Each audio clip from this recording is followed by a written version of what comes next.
Hello students, solve करेंगे exercise 13.1 का question number 7। Suppose 2 kg of sugar contains 9 into 10 raised to power 6 crystals. How many sugar crystals are there इन।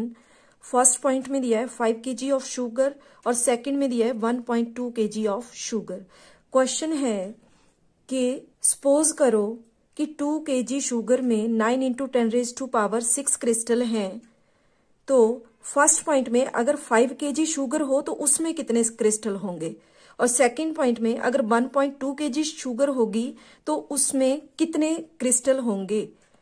तो first point के answer के लिए यहां पर पहले हम टेबल तैयार करेंगे जिसमें हमने दोनों क्वांटिटी को लिखना है। तो पहली क्वांटिटी हमें दी गई है शुगर, केजी में दिया गया है, और दूसरा दिया गया है नंबर ऑफ क्रिस्टल्स।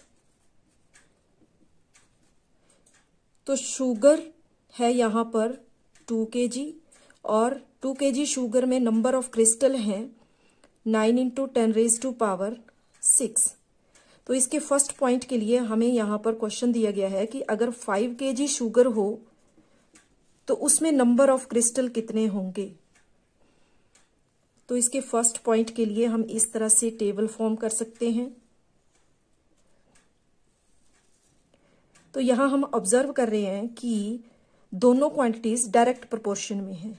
मींस अगर शुगर 2 kg है तो उसमें है 9 into 10 raised to power 6 crystal, और जब शुगर की क्वांटिटी को बढ़ाया जाएगा, अब शुगर की क्वांटिटी यहां दी गई है 5 kg, तो उसमें नंबर ऑफ क्रिस्टल भी ज्यादा होंगे। एक क्वांटिटी इंक्रीज होगी तो दूसरी क्वांटिटी भी इंक्रीज होगी। दोनों क्वांटिटीज यहां पर डायरेक्ट प्रोपोर्शन में है। यहां नंबर ऑफ क्रिस्टल हमें फाइंड करने हैं, तो इसको हम एक्स लेट कर लेते हैं। ठीक है, तो यहां हम लिख सकते हैं because both quantities means sugar and number of crystals are in direct proportion।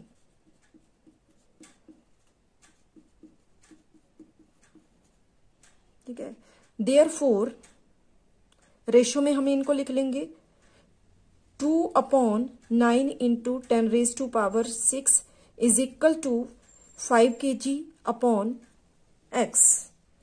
यहां से सॉल्व करने के लिए क्रॉस मल्टीप्लाई करेंगे, 2 को x के साथ मल्टीप्लाई करेंगे तो ये हो जाएगा 2x इज इक्वल टू 5 को मल्टीप्लाई करेंगे 9 into 10 raised to power 6 के साथ। तो यहां से x की वैल्यू हमें चाहिए, तो 5 into 9 into 10 raised to power 6, और ये जो 2 मल्टीप्लाई में है तो इक्वेशन के दूसरी तरफ आ गया डिवाइड में। तो is equal to 45 into 10 raised to power 6 upon 2। अब यहां 2 से टेबल से 45 को कट कर लेंगे। 2 1 जा 2, 2 2 जा 4, 2 2 जा 4, 1 बचा, डेसिमल लगा, 10 बना, 2 5 जा 10 इज इक्वल टू आ गया 22.5 into 10 raised to power 6। अब हमें इस क्वांटिटी को स्टैंडर्ड फॉर्म में करना है, तो उसके लिए स्टैंडर्ड फॉर्म में किस तरह से करते हैं कि डेसिमल के बाद डेसिमल के लेफ्ट साइड को हमें ओनली 1 डिजिट रखनी होती है। ये है डेसिमल की लेफ्ट साइड, लेकिन यहां पर 2 डिजिट हैं। ठीक है, तो स्टैंडर्ड फॉर्म में करने के लिए हमें डेसिमल के लेफ्ट साइड में ओनली 1 डिजिट रखनी होती है।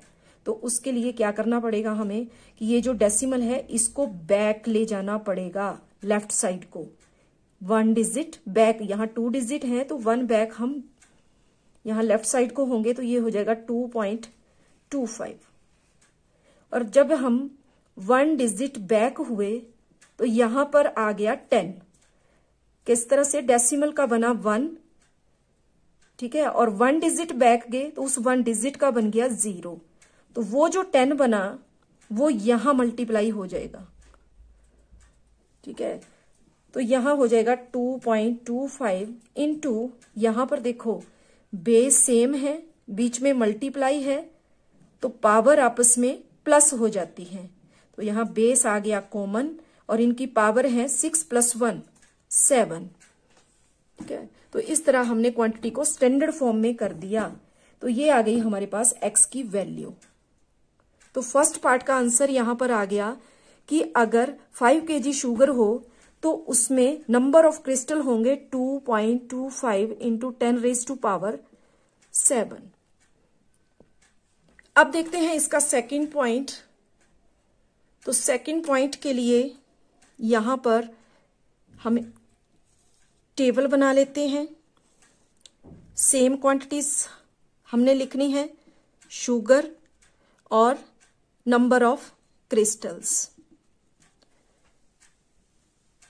तो क्वेश्चन तो सेम है कि अगर शुगर 2 kg है तो नंबर ऑफ क्रिस्टल है 9 इंटू 10⁻⁶। ठीक है, ये दे रहे हैं हम इसके सेकंड पार्ट का आंसर। तो अब सेकंड पार्ट में दिया गया है कि 1.2 kg शुगर हो तो नंबर ऑफ क्रिस्टल कितने होंगे। तो फर्स्ट पार्ट में हमने नंबर ऑफ क्रिस्टल को x सपोज किया था, यहां हम y सपोज कर लेते हैं। ठीक है, तो देखो जब एक क्वांटिटी इंक्रीज होगी तो दूसरी भी इंक्रीज होगी। अगर शुगर की क्वांटिटी को इंक्रीज किया जाएगा तो नंबर ऑफ क्रिस्टल भी इंक्रीज होंगे। दोनों क्वांटिटीज डायरेक्ट प्रोपोर्शन में हैं। ठीक है, तो यहां हमने लिख लेना है कि both quantities are in direct proportion, both quantities are in direct proportion, therefore 2 kg upon 9 into 10⁻⁶ is equal to 1.2 kg upon y। यहां से y की वैल्यू हमने फाइंड करनी है, तो क्रॉस मल्टीप्लाई करेंगे। 2 को मल्टीप्लाई कर लिया y के साथ, 2y हो गया, इज इक्वल टू 1.2 को मल्टीप्लाई कर लिया 9 इंटू 10⁻⁶ के साथ।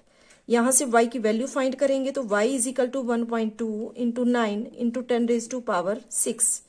अब 2 यहां मल्टीप्लाई में इक्वेशन के दूसरी तरफ डिवाइड में जाएगा, तो ये यहां पर हो गया 2 1 जा 2, 2 6 जा 12। अब यहां राइट साइड से 1 डिजिट छोड़ के डेसिमल लगाना है, क्योंकि यहां 1.2 दिया गया है, तो इसलिए ये हो जाएगा 0.6। पॉइंट से पहले यहाँ 0 हम लगा सकते हैं, क्योंकि पॉइंट से पहले यहाँ कुछ नहीं दिया है, तो 0 हम लगा सकते हैं, 0.6। तो y is equal to 0.6 multiply 9 into 10⁻⁶। तो यहाँ 6 9 जा हो जाएगा 54। लेकिन फिर से यहाँ हमें डेसिमल लगाना है 1 डिजिट छोड़कर, किस तरफ से, राइट साइड से। तो राइट साइड में यहाँ है 4 को छोड़ के हमने यहां लगा लिया डेसिमल, तो 5.4 मल्टीप्लाई 10⁻⁶। तो ये आ गई यहां पर y नंबर ऑफ क्रिस्टल। अगर शुगर होगी 1.2 kg तो नंबर ऑफ क्रिस्टल होंगे 5.4 इंटू 10⁻⁶। ठीक है, तो इसको तो स्टैंडर्ड फॉर्म में करने की जरूरत नहीं है, क्योंकि ये ऑलरेडी इसका आंसर जो है वो स्टैंडर्ड फॉर्म में ही आया है, क्योंकि यहाँ लेफ्ट साइड में डेसिमल के बाद इधर लेफ्ट साइड में ओनली 1 डिजिट है, तो ये ऑलरेडी स्टैंडर्ड फॉर्म में है। ये आ गया इसके लिए आंसर। Thank you.